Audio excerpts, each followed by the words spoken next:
What's up, your boy Heaven Hollywood, heavenhollywood.com, BlokTV. We are back by popular demand. This time we giving you the 10 greatest hip-hop groups of all time. Now, I told y'all I was giving y'all the best list for the greatest hip-hop rappers of all time, and I did that.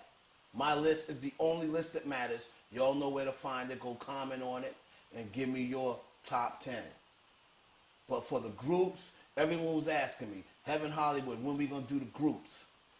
This one was much harder.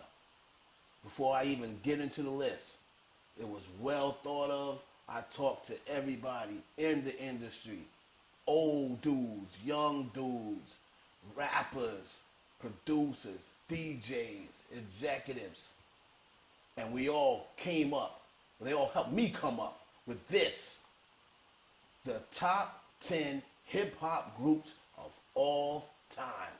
Now, the criteria, because we're not just going to put a list out there. The criteria for the 10 greatest hip-hop groups of all time. Number one, first and foremost, classic album. I'm talking about a real classic album, not just anybody running around here giving everybody a classic album. I'm talking about if it was a classic album when the source was really a magazine. Classic album like that you'll remember 20 years from now. Timeless hits. Meaning, this is what I mean by timeless hits. 20 years from now, are you still going to know that song, word for word?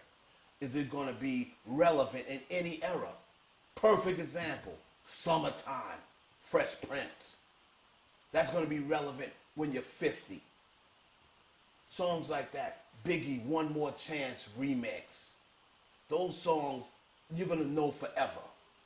So that's what I mean by timeless hits. Classic album, timeless hits. Lyrics, what they're saying in their lyrics. How the flow comes out, how the lyrics come out of their mouth. You know, the meaning of it. Lyrics is a part of it. Chemistry. Continuity in chemistry. We're talking about a group now. How they bounce off each other. How they fill in for each other when one mess up. You know, if one guy is missing, can they perform the song without him? You know, how comfortable they are with each other on stage. Chemistry and continuity. Impact on hip-hop. Again, how big an impact have they had? Have you heard of them in other countries? Will they live forever in the hip-hop game? The culture, their style. Impact on hip-hop pretty much speaks for itself. And the production. How hot was the beats? You know, how well did the beat, you know, was the beat hotter than the song? Did the beat make sometimes a beat makes the song. So production is a part of all that. You put all that together and we come up with the 10 greatest hip-hop groups of all time. Let's get started. We're going to start with number 10. Now, like I said, this was a very hard list to come up with just the top 10. That means people had to be left out. And trust me, it hurts me to leave some of the people out that we left out. But I'm going to do it like this. I'm going to give you the 4 candidates for number 10. And I want you guys, after I finish the countdown, want y'all to go back and input who y'all think should have been number 10 on the list. Because my 1 through 9, that's a lot.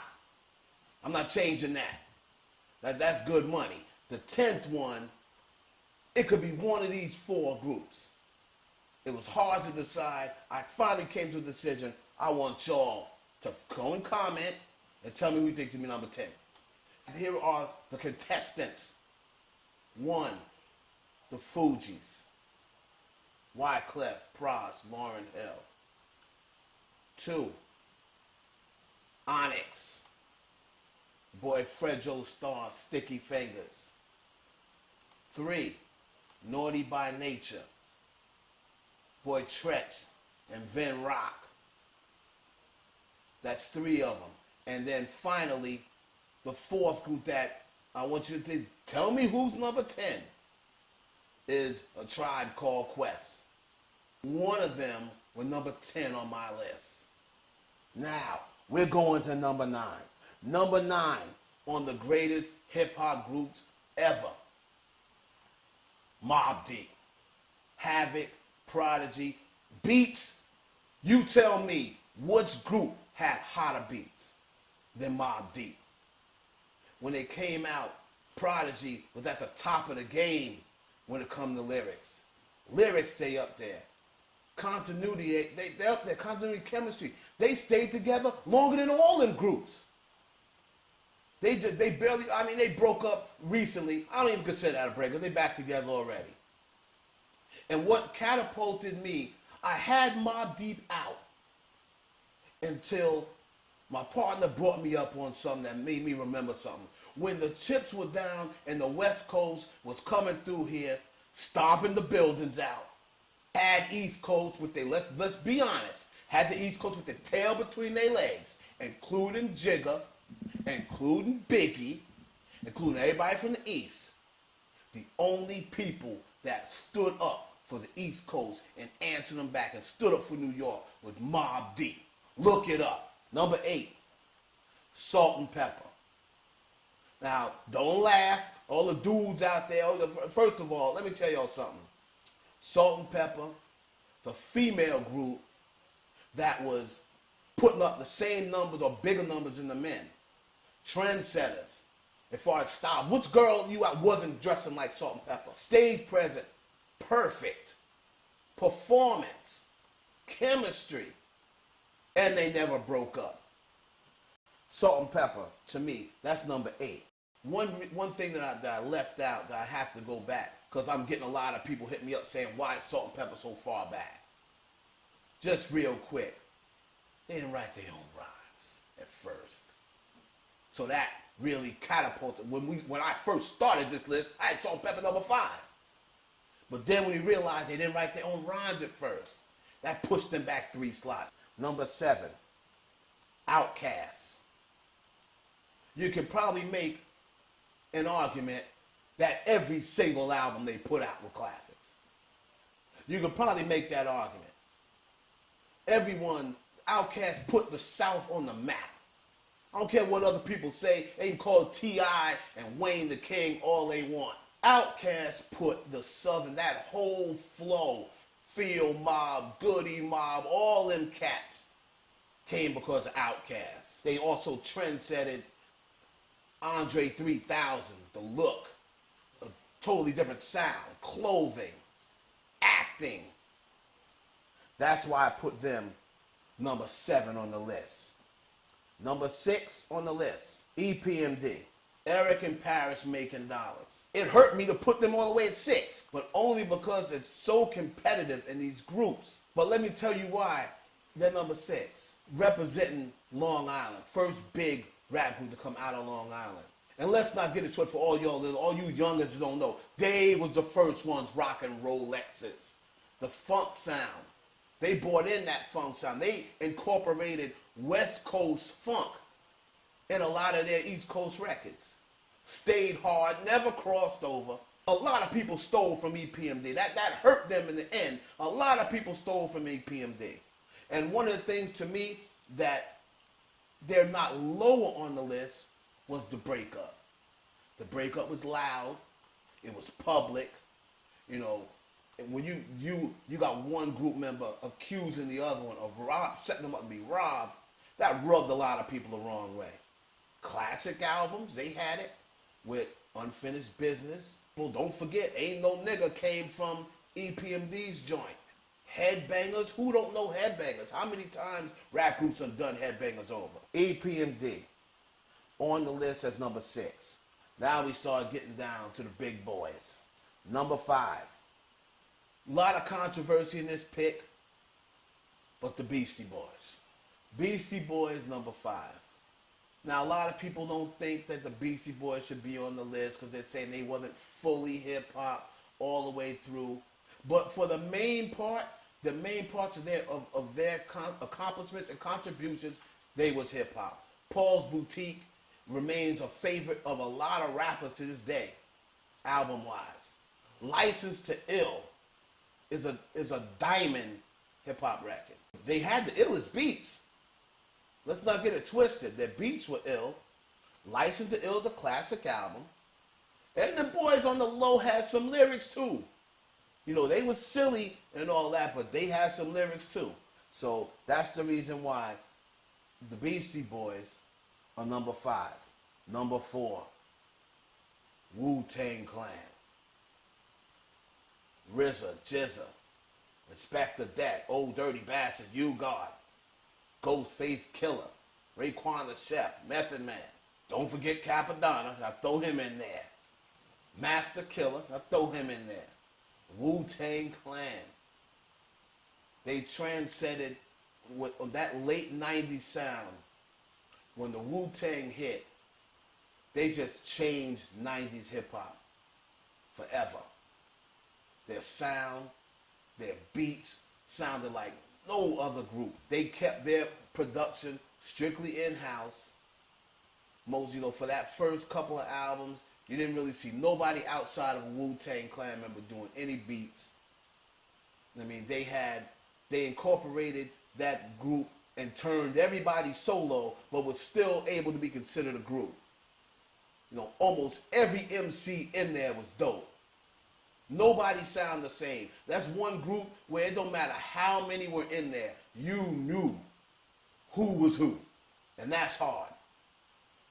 Internationally, no. They're probably the most popular group outside of the United States in the history of hip-hop. The Wu-Tang Clan. Nothing to fuck with. Number 3, the N.W.A. Niggas with attitudes. That right there, they should be number 3 to me. Just call yourself the niggas with attitude. Now, I went back and forth with N.W.A. and Wu-Tang.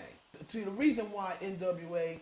is not number 2 is because of the same reason I said about Salt and Pepper. At first, they didn't write their own rhymes. And this is what almost made me put them back to 4.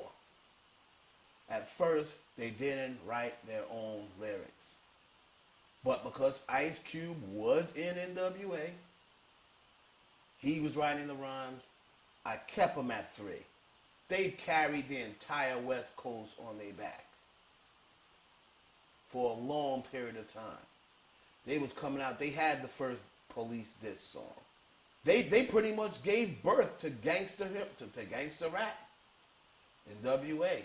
They were pretty much the forefathers of gangster rap. And they spawned Eazy-E, they spawned Ice Cube, and we all know about Dr. Dre. So N.W.A. did it on their terms. They pretty much didn't care about the cursing, the stickers. Parental guidance stickers probably was made because of N.W.A. And they didn't care about what people were saying. And they really put the West Coast on the map. Number 2, Public Enemy, Chuck D, Flavor Flav, the S1Ws, Terminator X. Now, Public Enemy is my favorite group of all time. I would have them 1. But since we're being fair, this is a list that is non-biased. This is why I say that this is the only list that you should ever refer to. We go on criteria, we go on fairness. Public Enemy pretty much went against the grain and still succeeded. They was talking about white people, dissing white people, saying fight the power, saying fuck Elvis Presley and fuck John Wayne, and still had white fans. They had just as many white fans as black at the end of the day. And they're still making music.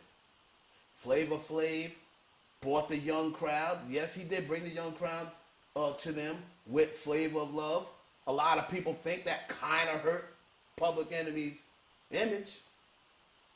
But in the long run, it also helped them, to reach a younger mainstream. Classic album. It takes a nation of millions to hold us back. Every song, a double album with every song banging. Fear of a Black Planet, a classic hip hop album. Chuck D, Flavor Flav, the greatest sidekick of all, the greatest hype man of all time, bar none. And they be number one if it wasn't for these three men from Queens. Run-D.M.C. Run-D.M.C. from Hollis, Queens. Run-D.M.C. Jam Master Jay. They're the number one. I mean, where would hip hop be if Run-D.M.C. was never around? Run-D.M.C. never came out. They brought East Coast hip hop to MTV. They was the first rap video played on MTV. It was Run-D.M.C. Raising Hell, classic album. Rock Box, classic songs, timeless songs, Sucker MCs. I mean, it goes on and on. They transferred the Walk This Way with Aerosmith. They made okay rock. They made hip hop cool to rockers with Aerosmith. Then they were the first one with a clothing line to back them, Adidas. When you saw Adidas, everybody was rocking their Adidas with no laces. The hats, the blazers, the leather blazers, the Adidas. Run-D.M.C. Classic hits, timeless hits, classic albums. The impact on hip hop goes without saying. They have the biggest impact on hip hop of any group ever. So that is my list. Number 1 is Run-D.M.C. 2, Public Enemy. 3 was N.W.A. 4, the Wu-Tang Clan. 5, the Beastie Boys. 6, EPMD. 7 was Outkast. 8 was Salt and Pepper. 9 was Mobb Deep. And I want y'all to tell me who y'all think was number 10. My number 10, the 10th greatest hip-hop group of all time I have is Tribe Called Quest. Now you tell me who you think should be number 10. Fugees, Naughty by Nature, Onyx. If you have somebody else, tell me who should be number 10. It's your boy Heaven Hollywood. This is the best list. You don't need to go on no other list. Comment down below. Your boy Heaven Hollywood for BlokTV. Out.